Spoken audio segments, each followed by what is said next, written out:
the Nurburgring, lovingly known as the Green Hell by many for its grueling 26-kilometre car-punishing Nordschleife. Used as an international test of what the automotive industry has to offer and a mecca for enthusiasts from across the world to come and have a unique driving experience in some true dream machines. But not without risk, as it's all too common for things to go wrong during the famous tourist drives.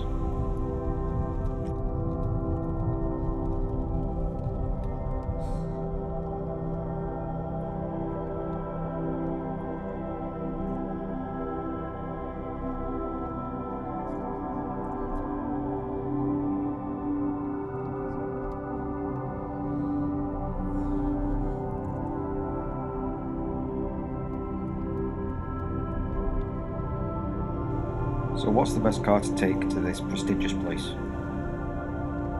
Cars like these, obviously. All as part of a challenge set to us by the Flyers, the group which we had been to the ring before, once with Alice and once with the Flying Poppadom. The lovingly named Ring Piece Challenge was as follows. The car had to be 1 litre or less, pre-2006. The cheaper and older the better, and then we'd attempt to set the best time around the track. Straight away we fancied the idea of a Micra, the K10 ideally, as they're cheap, readily available and almost indestructible.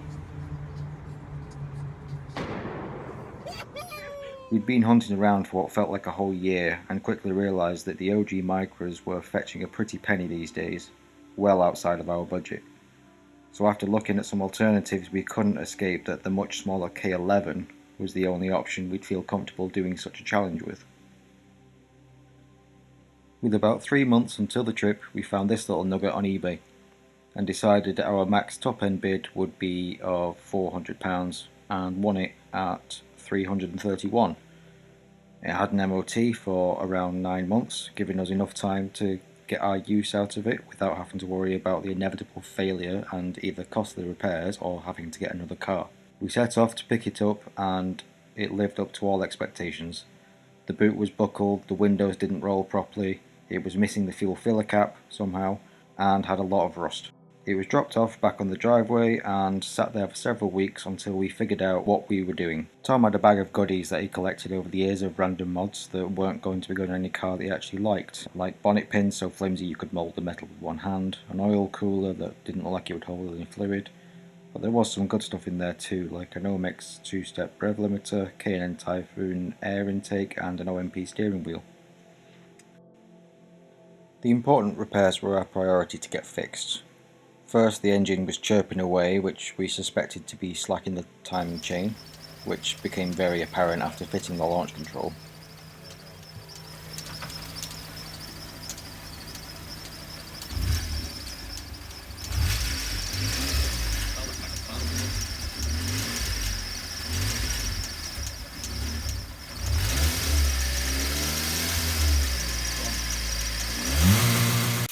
The rusted body around the rear arch and the terrifying discovery of the spring perches had almost completely disintegrated, so we certainly didn't feel safe driving over 1,000 miles when they looked like they would collapse at any moment.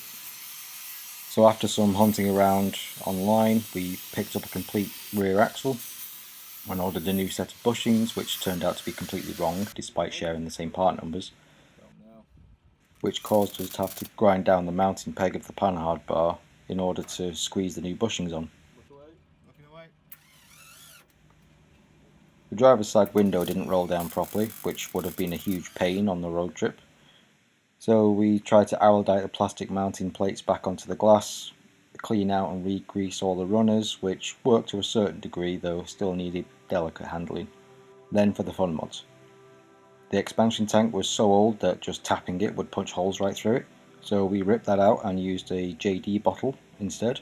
We added canards that were not designed for the micro body at all, but that didn't matter. A lip kit from eBay stuck under the front bumper and actually turned out pretty well, I was surprised. The number plate was relocated and speed holes were drilled into the old plate mounting location. A shift light equipped tachometer was installed and spliced into the wiring of the new rev limiter. A Raspberry Pi USB power adapter was fitted to the centre console to keep all of our devices charged when on the road. Fold down cup holders were installed, and just about the only place they would fit.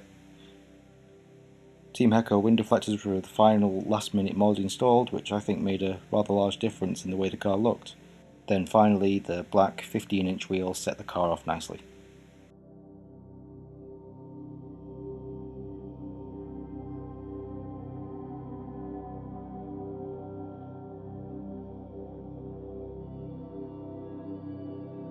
Then it was testing time, of what little there was left.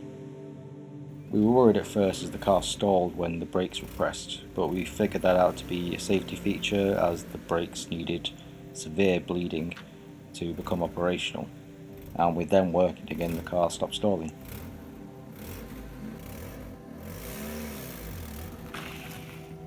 But after all the rushing and hard work, the car was running and ready to go. Though we only had about an hour of local short distance driving to test it.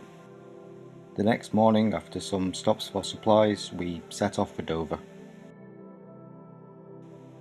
Then the car died after pulling off the motorway, and we had to rolling jump start the car in order to keep it running. We'd only made it around Stoke, less than an hour away. We pulled into a McDonald's car park and began trying to figure out what was going wrong. It turned out that a magnet of a spark plug socket had got stuck on one of the spark plugs and was preventing the lead from sitting properly. So after driving on the motorway, the plug, lead and possibly the ignition coil were fried. We managed to cut the lead down so that it would contact the plug, but the car still wasn't happy at all. Now we had to decide if we were going to wait for the RAC to come and hopefully have spares we could use to fix the engine. It was a bank holiday Monday, so if not, we wouldn't be able to get the parts to fix, and it would mean waiting for several hours and potentially still not having a fix for the car. So we reluctantly tried to limp the car back home, thinking that if we broke down on the motorway again, at least we would be more of a priority. We managed to limp the car home and swap into Tom's daily, his Mazda 3, and race back off towards Dover. Time was now really against us, as we had to reach Dover before losing our accommodation for the night, which didn't happen. We basically had a 36-hour day, starting from Manchester when we initially set off, to when we reached our hotel in Germany. The Micra was with us in spirit, however.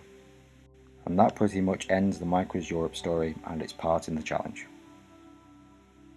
But the astute of you will have noticed there's still 10 minutes of the video. Well, we weren't giving up on the little blue turd just yet. After the failure of the challenge to get the Micra to the Nurburgring, we were determined not to let that be the end of the story. So work began almost immediately to get the car running and usable again. So with new spark plugs, leads and new external coil, the car was drivable again. The destination this time was Retro Show at Santa Pod Raceway. We were obviously nervous about driving halfway down the country given our last attempt, but surprisingly the Micra made it without a hiccup.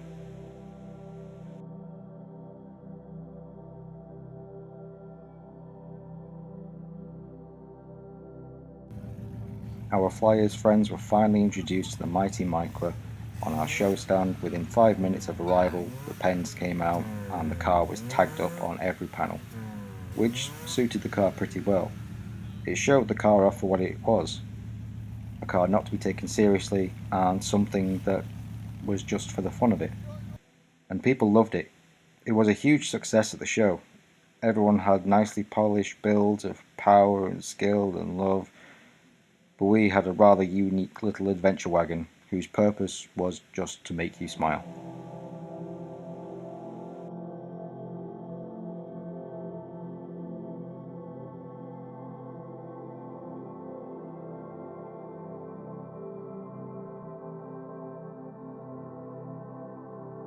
We popped the bonnet open to show the high level of craftsmanship in the engine bay and headed off to the drifting event. Following that was an auto solo session which Tom decided to take part in and really put the Micra through its paces. After signing up, however, the rain came and had completely soaked our new coil and engine bay. We tried and tried to get the car to kick into life, but it wasn't having any of it. With the event just about to start and cars being let in, and drivers briefed. At just the last minute before the gates closed, we tried one last time and the car spluttered into life. It wasn't happy, but it was running.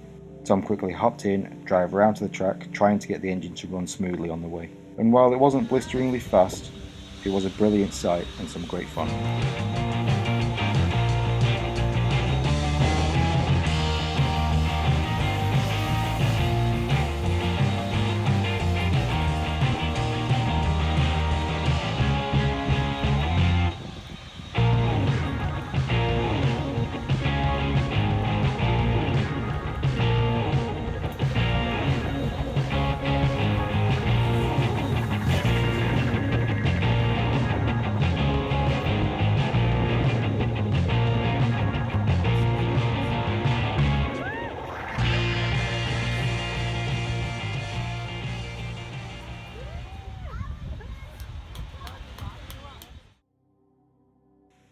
So the good people of Retro Show added to the unique design of the car with some pens we left out.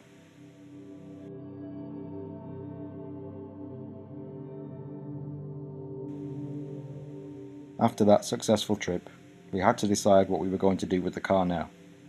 And as Tom had so much fun doing the auto solo, we booked on to do a local day, 3 of us in the one car, as if doing the one at Retro Show wasn't punishing the Micra enough.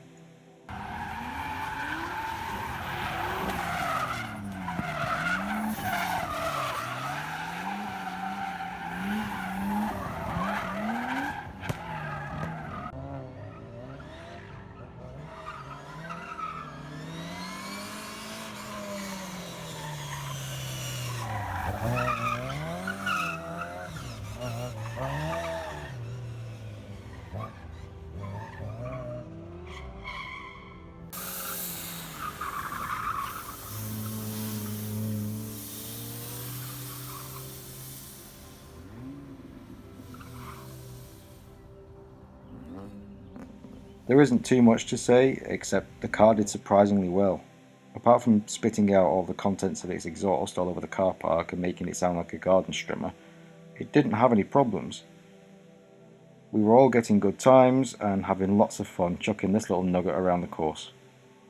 It's well worth doing if you get a chance. It's the cheapest and simplest way to do some motorsport, and the people are always really nice.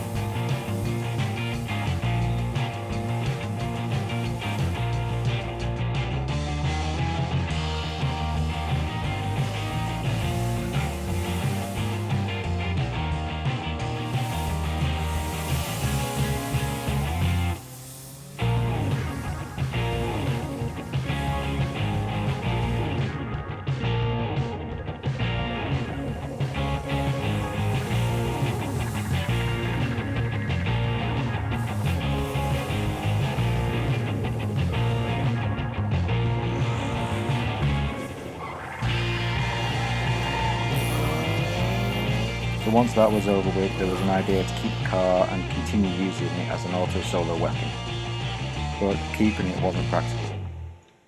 So the decision was made to strip it of some of the parts we'd put on it and sell it on. After a brilliant eBay listing, it found a new home in Nottingham. From a little research, I found that it's since been up for sale again, using the same listing, though cut down a little. Not sure if it was sold on or just scrapped, but as of now it seems that the little hero is sadly no more. This is the end. So many times we laughed, so many times we cried, but I always thought thanks for all the memories, the stories, the joy and the sorrow. You may not have won any challenges or races, but you certainly won our hearts. So here's to you, our very own Blue Turd. Picked me up when I was down, the windows down, we drove around. When I was lost, you'd take me home. never felt so young and free. The big blue sky, the big blue sea. I'm gonna miss you, my little blue TURD. But all good things must come to an end, and I'll be on my own.